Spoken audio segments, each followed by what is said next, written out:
Hello guys, ये हमारे ट्रांजेंट analysis का पार्ट 6 है।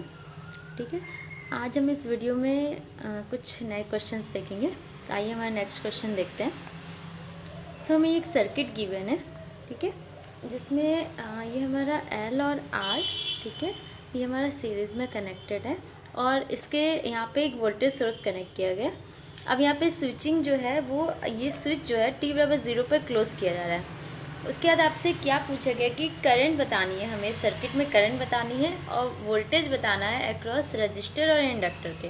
ठीक है गाइस, तो अब आप यहाँ पे सबसे पहले क्या करेंगे कि आप किसी भी इंस्टेंट टी पे मान लीजिए, ठीक है, तो मुझे हमारी करंट है वो IT फ्लो हो रही है, ठीक है, यहाँ पे, ठीक है, और यहाँ पे ये सीरीज़ में कनेक्टेड है। तो आप क्या करेंगे, यहाँ पे KVL का यूज़ करेंगे। तो यहाँ पे KVL जब अप्लाई करेंगे तो यहाँ पे जो आपके आ जाएगा इक्वेशन आ जाएगी, वो क्या हो जाएगी, एक इंडक्टर का वोल्टेज, ठीक है, रेजिस्टेंस का वोल्टेज और ये आपका जो सोर्स अप्लाई किया गया, तो इन सब का समेशन आ जाएगा। ठीक है गाइस, अब क्या करेंगे, यहाँ पे आप यहाँ पे देख सकते हैं कि जो हमारा इक्वेशन है वो एक सब डिफरेंशियल में है। ठीक है, सब डिफरेंशिएशन में, कोई भी इंटीग्रल नहीं है। तो अब हम यहाँ पे इसको डिफरेंशियल इक्वेशन में ये आ गया है तो हम इसको सॉल्व कर सकते हैं। तो आप इसको जो डिफरेंशियल इक्वेशन का स्टैंडर्ड फॉर्म होता है उसमें कर दीजिए। इसमें एल से डिवाइड किया गया, उसके स्टैंडर्ड फॉर्मूले में लिखिए। अब मैंने जैसे आपको इससे पहले वीडियो में बताया है कि आप dy/dt को एक कांस्टेंट मान लेंगे और उससे आप जैसे आप उसको इक्वेशन लिख के आप उससे कॉम्प्लीमेंट्री फंक्शन फाइंड आउट कर लेंगे। ठीक है, तो जब आप यहाँ से देखिए, मैंने वैसे यहाँ पे सॉल्व किया, मैं आपको दिखा देती हूँ। ये देखिए, ये आपकी इक्वेशन थी यहाँ पे, ठीक है, ये इक्वेशन मैंने यहाँ पे लिख दी है। अब मैं इसे सॉल्व कर रही हूँ। तो आप यहाँ पे क्या कीजिए, जो आपका डेरिवेटिव है उसको एक कांस्टेंट कोई भी फंक्शन मान लीजिए, ठीक है, कांस्टेंट, ठीक है, वैल्यू मान लीजिए। अब यहाँ पे जब इसको आप सॉल्व करेंगे तो आपका जो ये जो आपका कम्प्लीमेंट्री फंक्शन जो आ जाएगा, ये डी के रूट्स है, ठीक है, तो उससे आपका जो कम्प्लीमेंट्री फंक्शन जो आ जाएगा वो क्या हो जाएगा, k=-RT/L। ठीक है, यही आपका कम्प्लीमेंट्री फंक्शन है, इसी को हम ट्रांजिएंट रिस्पॉन्स भी कहते हैं। ठीक है गाइस, ये मैंने आपको इससे पहले वीडियो में बताया है कि हमारा ट्रांजिएंट जो हमारा कम्प्लीमेंट्री फंक्शन होता है वही हमारा ट्रांजिएंट रिस्पॉन्स होता है।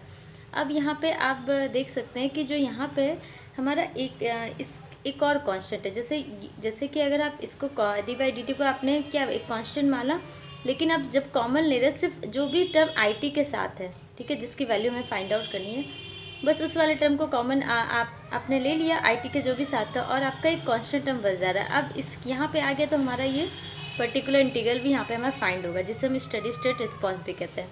तो आप पर्टिकुलर इंटीग्रल निकालने के लिए क्या करेंगे, PI निकालने के लिए जो भी हमारा कांस्टेंट टर्म है उसको लिख दीजिए और जो भी हमारी ये इक्वेशन आई थी d+r/l IT को कॉमन लेने के बाद उससे उसको डिवाइड करके लिख दीजिए। ठीक है, अब यहाँ पे हम क्या करते हैं, e की पावर में जो भी होता है उसको d की जगह पे पुट कर देते हैं। तो यहाँ पे तो कांस्टेंट था तो हम यहाँ पे e exponential constant multiply exponential वाला यूज़ कर सकते हैं। ठीक है, जब यहाँ पे e की पावर 0 है तो आप यहाँ पे 0 पुट कर देंगे, तो जो आपकी स्टेडी स्टेट रिस्पॉन्स की जो वैल्यू हो जाएगी वो v/r हो जाएगी। अब जो आपका फाइनल आउटपुट जो होगा IT की जो वैल्यू होगी वो क्या होगी, transient response plus steady state response. तो आपका ट्रांजिएंट रिस्पॉन्स निकल गया था, इससे पहले मैंने फाइंड आउट कर लिया था, तो आप उसको दोनों वैल्यू को पुट कर लीजिए, दोनों का समेशन जो होगा वही आपकी टोटल वैल्यू होगी। तो इस तरह से जो आपकी करंट होगी सर्किट में वो आपकी फाइंड आउट हो जाएगी। ठीक है, यही आपका करंट का एक्सप्रेशन है। लेकिन गाइस यहाँ पे अभी हमें K की वैल्यू फाइंड आउट नहीं है, ठीक है, तो हमें K की वैल्यू फाइंड आउट करनी पड़ेगी।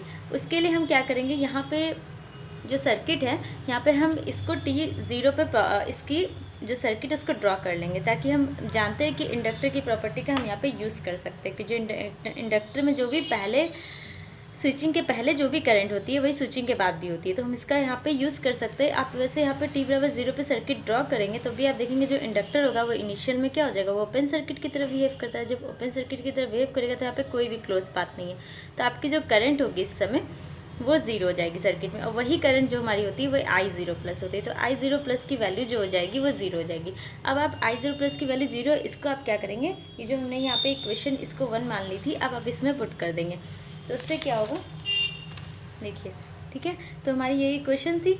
अब आप इसमें 0+ रख दीजिए तो आपकी I0+ आ जाएगी, आप उसकी वैल्यू पुट आउट कर लीजिए।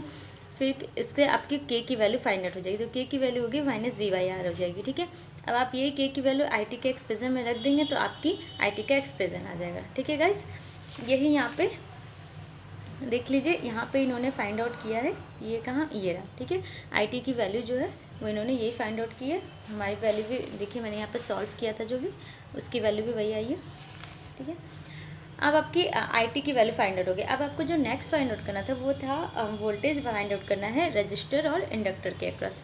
तो जो हमारा रजिस्टर के अक्रॉस जो वोल्टेज होता है वो V equal to I into R होता है। तो आप किसी भी आपने समय पर निकाल लिया है करंट की वैल्यू क्या होगी, आप उसमें आर से मल्टीप्लाई कर दीजिए, तो आपका जो वोल्टेज आ जाएगा वो आपका रजिस्टर का वोल्टेज आ जाएगा। अब आपको नेक्स्ट जो वोल्टेज फाइंड आउट करना है वो इंडक्टर का वोल्टेज फाइंड आउट करना है। तो इंडक्टर के वोल्टेज का फॉर्मूला जो होता है वो L D I T upon D T होता है। तो आपका जो भी आई टी का एक्सप्रेशन आया है उसको आप डिफ्रेंशिएट कर लीजिएगा। देखिए यहाँ पे ये आई टी का जो एक्सप्रेशन था वो आपका ये वाला था, ठीक है।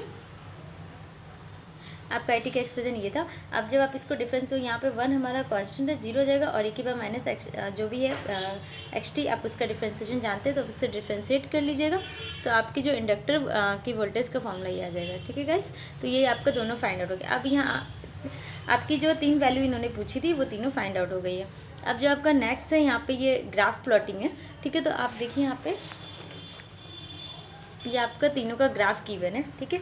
तो आप क्या करेंगे, जो भी हमारी आईटी की जो यहाँ पे एक्सप्रेशन आई थी ग्राफ प्लॉट करने के लिए आप क्या कीजिए, आप यहाँ पे टी की वैल्यू 0 पुट कीजिए। जब आप यहाँ पे टी की वैल्यू 0 पुट करेंगे तो आपका क्या हो जाएगा, जो आईटी हो जाएगी उसकी वैल्यू यहाँ पे जब टी की वैल्यू आप 0 पुट करेंगे तो इसकी वैल्यू 1 हो जाएगी, और 1 माइनस 1 0 हो जाएगी। तो यहाँ पे आई टी की वैल्यू क्या हो जाएगी, 0 आ जाएगी, ठीक है। तो आपकी टी बराबर 0 पे तो आई टी की वैल्यू 0 हो गई, ठीक है। अब आप क्या कीजिए, आप टी बराबर एक इन्फिनिटी पुट कर लीजिए। आपके देख लीजिए कि जब वह सर्किट स्टेडी स्टेट की तरफ रीच कर रहा है तो उसकी वैल्यू फाइनली कहाँ जाकर स्टेबल हो रही है। तो जब आप टी बराबर इन्फिनिटी पुट करेंगे तो ई की बार माइनस इन्फिनिटी, इसकी वैल्यू 0 हो जाएगी, तो हमारी वैल्यू क्या हो जाएगी, वी बाई आर। तो आपका जो ग्राफ बन जाएगा इस वो कुछ इस तरह बन जाएगा। देखिए आपकी आई टी है, ठीक है, यहाँ पर टी है, ठीक है, टी के साथ ही वेरी करा, तो यहाँ पे आपकी जो इनिशियल वैल्यू होगी वो 0 होगी। और ये हमारा जैसे जैसे हम टाइम को इंक्रीज़ कर रहे हैं, जो हमारी वैल्यू है वो कहाँ पे जाके स्टेबल हो रही है, वो इन्फिनिटी पे जाके एक वी बाई आर पे जो हो रही है वो स्टेबल वैल्यू हो रही है। उसके बाद ही हमारी वैल्यू चेंज नहीं होगी जब तक हम कोई और स्विचिंग ऑपरेशन परफॉर्म ना करें। तो यहाँ पे हमारी वैल्यू जाके स्टेबल हो गई है, ठीक है। और यहाँ पे एक टाउ है, जो हमारा जनरल जो करंट का जो एक्सप्रेशन होता है ना वो हमारे इस फॉर्म में होता है। जैसे आई टी स्क्वायर को आप कोई भी कांस्टेंट मान लीजिए, 1 माइनस ई की power minus T upon tau, ठीक है। जो हमारा इंडक्टर करंट का एक्सप्रेशन होता है जनरली इस फॉर्म में होता है, ठीक है, इस फॉर्म में होता है, ठीक है। तो आप यहाँ पे अब जब कंपेयर करेंगे, जो आपकी टाउ की वैल्यू आ जाएगी तो एल बाई आर हो जाएगी। तो वही इन्होंने यहाँ पे लिखी है, जो आपकी टाउ की वैल्यू है वो एल बाई आर है। और उस समय पे हमारा क्या होता है, जो भी हमारा टोटल चेंजेस होते हैं, हमारे टोटल चेंजेस कितना का होता है, वी बाई आर का होता है उसका। और जो हमारे टी बाई जो हमारा टाउ होता है उस समय पे जो हमारी वैल्यू होती है वो टोटल चेंजेस की हमारे जो हमारी वैल्यू होती है उसमें। और जब आप ना टी बराबर टाउ पे जो वैल्यू देखेंगे उसमें जो चेंजेस होता है वो 63.2, ठीक है, उतना आपका चेंजेस रहेगा, ठीक है। आप यहाँ पे देखिए डेफिनेशन लिखी हुई है, tau equal to L by R is known as the time constant of the circuit and is defined as the interval after which current और voltage change 63.2% of its total change. जो भी यहाँ पे total changes हो रहे थे उसका जो 63.2% जो चेंजेस होता है वही हमारा टी बराबर टाउ पे होता है, ठीक है। जो भी हमारा टी बराबर टाउ पे जो भी चेंजेस होगा, जो भी हमारे इनिशियल से जो भी टी बराबर टाउ पे चेंजेस होगा वो हमारा टोटल चेंजेस का 63.2% चेंजेस होगा, ठीक है गाइस। और ये पे जो हमारा जो ग्राफ है ये हमारा दूसरा ग्राफ है। यहाँ पे एक आपका रेजिस्टेंस वोल्टेज का ग्राफ है और एक इंडक्टर वोल्टेज का ग्राफ है। तो जो भी आपकी रेजिस्टेंस वोल्टेज की जो वैल्यू आई थी, आप यहाँ पे देख लीजिए, इसका भी एक्सप्रेशन ऐसा ही था। जो भी यहाँ पे हमें करंट का एक्सप्रेशन था उसी सिमिलर ही एक्सप्रेशन था। तो यानी इसका भी ग्राफ कुछ इंक्रीजिंग बनेगा, ठीक है। इसका भी ग्राफ जो होगा वो इंक्रीजिंग ऑर्डर में होगा। ये आपका देखिए यहाँ पे वी आर लिखा हुआ भी है, इसका ग्राफ भी इंक्रीजिंग ऑर्डर में बनेगा। इनिशियल वैल्यू इसकी 0 है और एक रीच करते करते आपकी वैल्यू वी पे जाकर स्टेबल हो जाएगी, ठीक है गाइस। और यहाँ पे यही इससे हमारा टाइम कांस्टेंट है, इस पे जो हमारी इसकी वैल्यू होगी वो हमारा जो टोटल चेंजेस हो रहा था यहाँ पे वो वी का था। अब जो यहाँ पे चेंजेस होगा वो कितना होगा, टोटल चेंजेस का 63.2% होगा। ठीक है, और यहाँ पे अब अगर जब भी ग्राफ ऐसे हमारा जब भी इंक्रीजिंग करता है तो जो हमारी जो भी फाइनल वैल्यू होती है उसका 63.2% ही जो वैल्यू होगी वही हमारी टाउ पे वैल्यू होती है। ठीक है, और जो हमारा जो नेक्स्ट अगर आप वोल्टेज देखेंगे तो जो हमारा नेक्स्ट वोल्टेज है वो हमारा VLT। अब जब आप इस पे रखेंगे तो आप देखिए जब हम पे टी वी 0 रखेंगे तो हमारा क्या हो जाएगा, ये हमारी जो वैल्यू हो जाएगी वो V हो जाएगी। ठीक है, क्योंकि वह 0 की वैल्यू 1 हो जाएगी तो हमारा ये V हो जाएगा, और जब आप इन्फिनिटी रखेंगे तो इसकी वैल्यू 0 की, और तो ये जो हमारा ग्राफ बनेगा वो डिक्रीजिंग बनेगा। ठीक है, ये देखिए ये रहा हमारा ग्राफ।